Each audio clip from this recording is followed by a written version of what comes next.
ನಮಸ್ಕಾರ ಎಲ್ಲರಿಗೂ, ರೈತ ಬಂದವರಿಗೆ. ಇದು ಶಟರ್ ಕಮ್ ಪಲ್ವೈಸರ್ ಮಿಷಿನ್ ಅಂತ ಹೇಳಿ ಕೊಯಮತ್ತೂರಿಂದ ತರಿಸ್ಕೊಂಡಿದ್ದೀವಿ.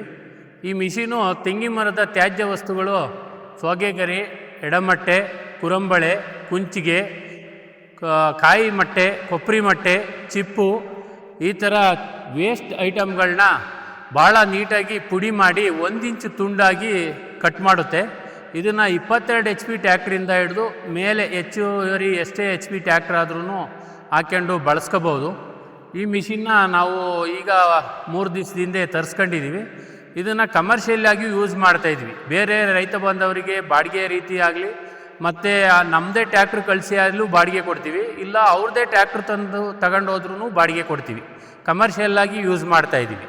ಈ ಮಿಷಿನು ಸೋಗೆಗರಿನ ಹಾಕೋಕ್ಕೆ ಒಂದು 3 ಜನ ಲೇಬರ್ ಆದರೆ ತೋಟದಲ್ಲಿ ನೀಟಾಗಿ ಕ್ಲೀನ್ ಮಾಡ್ಕೊಂಡು ಇದು ಮಾಡ್ಬೋದು.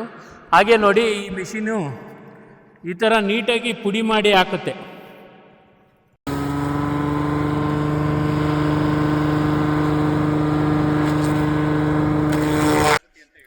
ನೋಡಿ, ಈ ಥರ ಪುಡಿ ಆಗುತ್ತೆ. ಎಲ್ಲ ಇದನ್ನು ಈ ಥರ ತುಂಬ್ಕೊಂಡು ಮತ್ತೆ ಪುಡಿಯಾಗಿದ್ದ ವಸ್ತುನ ಈ ಥರ ತುಂಬ್ಕೊತೀವಿ. ತುಂಬಿಕೊಂಡು ಮರಗಳಿಗೆ, ಪ್ರತಿ ಮರಕ್ಕೆ ಈ ಥರ ಬುಡಕ್ಕೆ ಸುತ್ತಲೂ ಹಿಂಗೆ ಹಾಕ್ತೀವಿ. ಈ ಥರ ಹಾಕೋದ್ರಿಂದ ತೋಟದಲ್ಲಿ ಶೀತಾಂಶನ ಹೆಚ್ಚವಾಗಿ ಹಿಡಿದಿಟ್ಕೊಳ್ಳುತ್ತೆ. ಒಂದು ಎರೆಹುಳ ಇಂಪ್ರೂವ್ ಆಗುತ್ತೆ. ನಾವು ಫರ್ಟಿಲೈಸರ್ನ ಯೂಸ್ ಮಾಡಿ ಕೆಮಿಕಲ್ನ ಯೂಸ್ ಮಾಡೋದ್ಕಿಂತ ಈ ಥರ ಸಾವಯವ ಮಾಡ್ದಂಗೂ ಆಗುತ್ತೆ.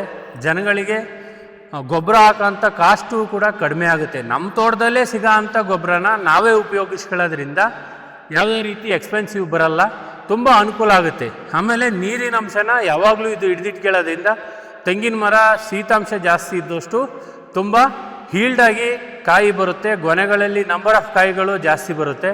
ಇದರಿಂದ ತುಂಬ ಅನುಕೂಲ ಆಗುತ್ತೆ.